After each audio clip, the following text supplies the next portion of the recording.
Lebih enak jadi petani, lebih menguntungkan jadi petani.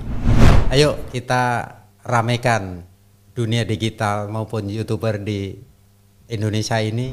Pak Warsito ini petani kolonial tapi yang rasa milenial. Betul sekali.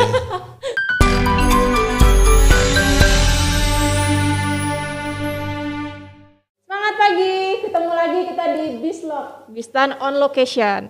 Kali ini kita mau ngobrol-ngobrol sama Bapak Tani. Bapak Tani ini bisa perkenalkan diri Pak, mungkin Pak? Ya, nama saya Warsito Sejati, petani dari Kampung Pasir, Desa Cintakarya, Kecamatan Samarang, Kabupaten Garut, Jawa Barat. Jawa Barat. Oke Bapak, petani sejati Pak ya? Petani sejati. Petani sejati ini berarti sudah berapa lama Bapak? Saya jadi petani turun langsung ke lapangan itu 6 tahun. Sebentar Pak, saya agak kurang jelas dengernya Pak, kita buka aja dulu maskernya. Kan kita sudah berjaga jarak. Bisa diulangi tadi Pak, gimana Pak sudah berapa lama Bapak bertani? Saya bertani turun langsung ke lapangan itu baru 6 tahun. Oke, 6 tahun. Sebelumnya? Sebelumnya saya pernah bekerja di suatu perusahaan di Indofood Sukses Makmur. Kebetulan saya di bagian marketing sebagai sales promotion representatif. Jadi disitulah saya menimba ilmu dan saya terapkan di pertanian Desa Cintakarya. Itu perusahaan besar itu Pak ya? Ya cukup besar. Wah, yang makanan-makanan itu Pak? Iya, kebetulan saya di marketing itu di bagian noodle. Di bagian noodle mie Pak ya? Iya, bagian mie. Nah terus yang Bapak terapkan ke pertanian apa nih Pak? Kita bisa terapkan bagaimana mendapatkan ilmu, kita bisa mendapatkan hasil yang lebih, bagaimana cara mengolahnya, seperti itu. Itu setelah berapa tahun Pak dari perusahaan yang sebelumnya? Bapak kerja yang di perusahaan itu berapa tahun? Saya bekerja di perusahaan 20 tahun. 20 tahun dan itu sekarang Bapak terapkan Pak ya? Saya terapkan mengenai SDM-nya juga kita pelan-pelan kita rubah karena petani lama itu kalau kita tidak contohkan itu dia tidak akan percaya. Setelah puluhan tahun nih Pak, tiba-tiba Bapak ke pertanian, jadi petani sekarang Pak ya? Iya. Ini kan beda Pak, biasa kerja di perusahaan. Yang Bapak rasakan ini seperti apa Pak? Kalau saya bilang itu seni. Seni? Seni, karena apa? Jadi petani itu kalau saya lihat potensinya sangat banyak sekali karena di daerah itu tidak mengerti bagaimana cara menghasilkan uang dari hasil tani kita. Oke. Pak, berarti lebih enak jadi pegawai di perusahaan besar atau jadi petani? Lebih untung mana? Lebih enak jadi petani, lebih menguntungkan jadi petani. Wow. Dari segi waktu kita bisa atur. Kalau kita bekerja di perusahaan kita harus mengikuti aturan yang sudah ada. Ketimbang dari menjadi pegawai Pak ya? Ketimbang menjadi pegawai. Oke. Nah, terus Bapak sendiri bisa diceritakan Pak yang Bapak terapkan dari marketing ini, terus pemasarannya pertanian ini gimana Pak? Jadi begini, kalau basic saya tadinya dari marketing, kalau kita lihat potensi di wilayah Cintakarya itu petaninya hanya tanam dijual dengan tengkulak atau bandar. Bagaimana cara mendapatkan nilai lebih dari hasil tani yang kita tanam? Sebentar Pak, tengkulak itu apa Pak ya? Tengkulak itu seperti bandar yang menerima barang, jadi diborongkan kalau panen langsung diborongkan, seperti itu.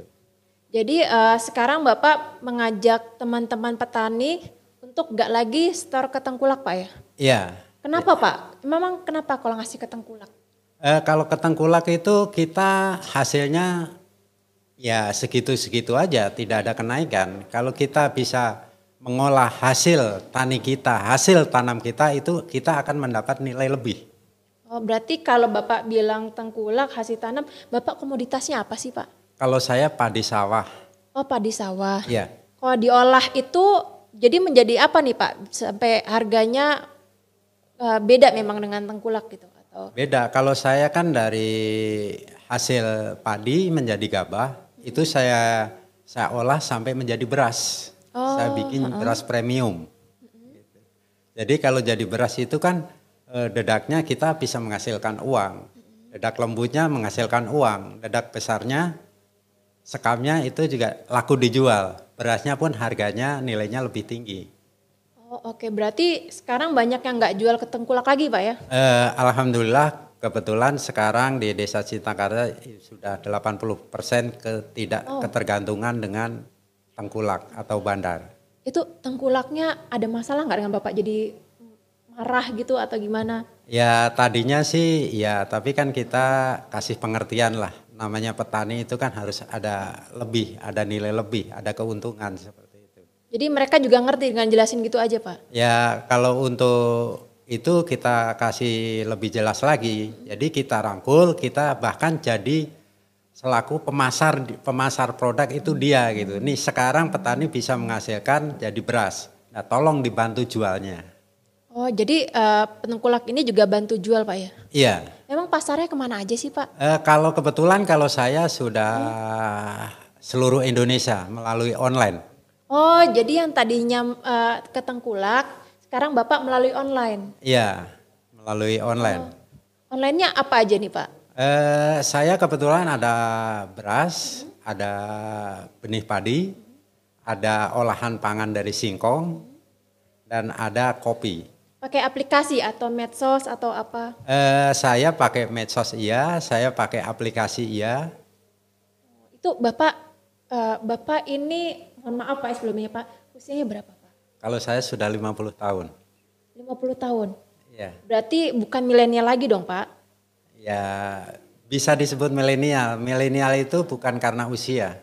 Oh oke. Tapi kan itu berarti kalau rentan usia bukan milenial Pak ya? Nah belajarnya sendiri ini dari mana Pak teknologi kayak gitu? Teknologi itu kita otodidak ya. Kebetulan kita kan di sini ada BPP, ada penyuluh. Kita saring cari informasi. Di era digital ini kan petani harus melek dengan namanya digital. Jadi Bapak belajarnya otodidak Pak ya? Iya. Penyuluhnya sendiri juga canggih Pak teknologi. Alhamdulillah seimbang canggih. Pinteran Bapak atau pinteran penyuluh? 50-50 lah. Oh 50-50. Jadi dua-duanya harus pintar Pak ya? Ya kita kan mitra. Jadi kita saling bekerja sama, kita saling sama-sama belajar antara penyuluh dengan petani. Oh, kalau tadi Bapak bilang belajar juga dengan penyuluh, mereka saling belajar berarti Pak ya? Ya saling belajar, saling terbuka. Kalau dari petani ke penyuluh sendiri, petani ini belajar apa aja sih Pak? Biasanya memberikan penyuluhan mengenai hama tanaman. Oke. Teknologi sendiri belajar juga dari? Teknologi kebetulan sekarang kita lagi menerapkan teknologi yang namanya tanam padi jajar legowo. Nah kalau kayak gitu kan Bapak biasa di lapangan Pak ya? Iya. Petani kan identik dengan lapangan. Nah kalau belajarnya sendiri apakah juga di lapangan atau di ruangan kayak tempat belajar gitu? Kalau petani rata-rata langsung ke lapangan karena petani itu harus dibuktikan. Dibuktikan dengan nyata dengan hasil yang lebih petani baru mau ikut. Ada istilahnya nggak Pak? Nggak ada sih istilah. Pak, tadi sekolah lapang itu berarti yang IPD MIP Pak ya? Yang sudah berhasil di Kabupaten Garut ya? Betul sekali. Itu bisa diceritakan Pak? Kebetulan saya selaku peserta juga dan saya harus memberikan ilmu kepada anggota saya. Dan setiap tahun itu ada program IPD MIP dan sekolah lapang itu. Jadi saya bawa anggota saya untuk mengerti bagaimana cara menanam padi dengan baik dan benar. Manfaatnya sendiri? Manfaatnya sendiri sangat banyak sekali, yaitu saya memakai pola tanam teknologi jajar legowo, yaitu ada 21 dan 41. 2141, jajar legowo. Apa itu Pak jajar legowo? Kalau jajar legowo itu kalau bahasa Jawanya panjang dan dowo. Berjajar sama legowo, beda Pak ya? Beda. Oh beda. Kalau di Cintakarya ini kan sebelumnya sebelum ada program IPDM-IP itu dia sistem tanamnya konvensional, jadi masih sistem tegel. Oh manual gitu Pak ya? Ya jadi seperti tehel lah, Tehel per itu 4 gitu. tehel itu apa Pak? Ubin. Ubinan. Ya. Oh oke. Seperti ubin seperti itu. Nah setelah adanya teknologi jajar legowo itu, alhamdulillah meningkat produksi hasil padi sawah. Dari berapa jadi berapa? Dari 6,2 menjadi 6,4. 6,2 jadi 6,4. Itu profitas Pak ya? Iya profitas. Oh, lahannya sendiri di tempat Bapak berapa Pak? Kalau total kelompok tani itu ada 67 hektar, kalau saya pribadi ada 2 hektar. Oke, itu hasil dari peningkatan hasil dari sekolah lapang tadi Pak ya, IPD, MIP. Nah kalau ikut sekolah lapangnya itu susah nggak sih Pak? Sebenarnya nggak susah juga, lebih mudah. Jadi kita lebih mendapat ilmu dari sekolah lapang tersebut. Bagaimana cara menanam padi dengan benar, bagaimana cara pemupukan berimbang, bagaimana mengairi sawah itu berselang seperti itu. Ada syarat Pak untuk ikut itu Pak? Nggak ada syarat. Berarti saya ikut boleh dong? Nggak, kan kebetulan IPDMIP itu kan tidak semua di Garut itu dapat program IPDMIP. Kalau sekolah lapangnya? Itu kan yang ada terdampak program IPDMIP baru bisa ikut sekolah lapang. Jadi kalau saya mau ikutan belajar di sekolah lapangnya, ikutan belajar aja boleh Pak? Nanti mending di luar belajar sama yang sudah sekolah. Oh berarti sama Bapak bisa dong Pak ya? Bapak bisa. sudah sekolah. Oh boleh. Nanti saya hubungin Bapak langsung Pak. Boleh. Oke. Di kegiatan sekolah lapang itu banyak pengalaman-pengalaman menarik gak Pak? Oh banyak sekali, mengenai IT juga banyak sekali. Kebetulan saya sendiri sebagai YouTuber. Wih, jadi Bapak ini petani, YouTuber juga?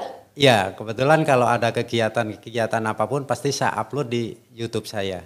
Ini Bapak yang mengelola sendiri YouTube-nya atau ada bantuan dari luar? Saya sendiri. Yang rekam Bapak? Saya yang rekam, saya yang edit, semua saya sendiri. Sampai Bapak yang upload? Sampai saya yang upload sendiri. Bapak belajarnya itu otodidak tadi Bapak cerita? Otodidak.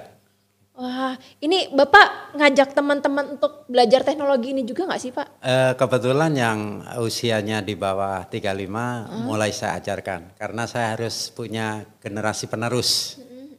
Karena potensi di pertanian itu sangat menantang sekali dan hasilnya sangat memuaskan. Oke, Bapak boleh tahu channel YouTube-nya apa Pak? Nanti Bapak Ibu tinggal lihat di YouTube saya aja. Apa namanya Pak YouTube-nya Pak? Nanti saya kasih ID-nya. Oke, siap Bapak.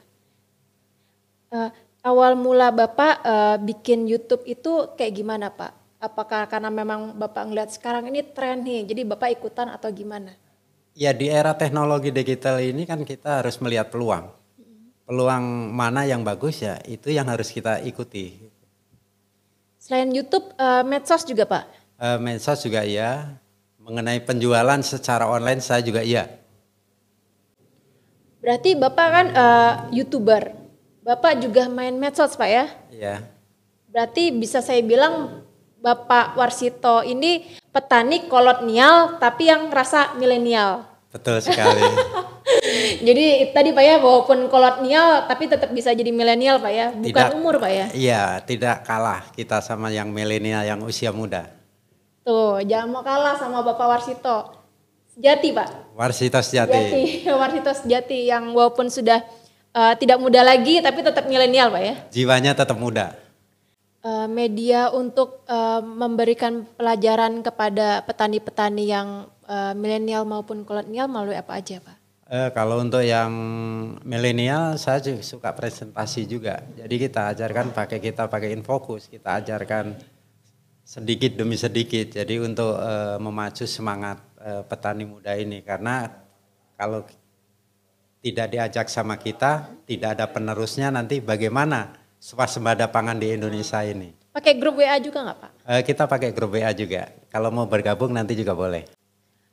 Bapak ada yang mau disampaikan nggak Pak untuk petani-petani yang milenial maupun kolonial masing-masing? Ya, untuk petani milenial karena di era digital ini kita harus melek dengan teknologi digital. Ayo kita ramekan dunia digital maupun YouTuber di Indonesia ini, petani maju terus. Oke, kalau yang milenial? Milenial, apalagi milenial itu mengenai HP, Android dia lebih canggih.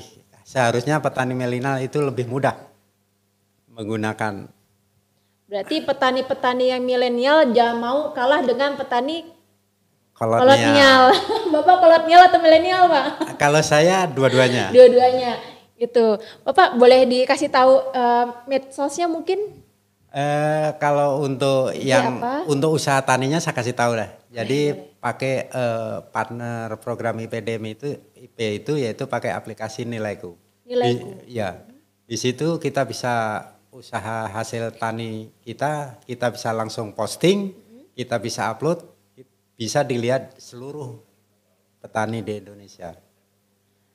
Berarti itu kita download. Terus nanti ada arahannya di situ, Pak ya? Ada arahannya, nanti ada verifikasi, ada semua di situ. Oke Bapak, terima kasih atas waktunya Pak. Sama-sama. Sebenarnya banyak yang ingin saya tanyakan Pak, cuman terbatas waktunya sayang banget. Tapi kita akan ketemu lagi Pak ya, pastinya ya.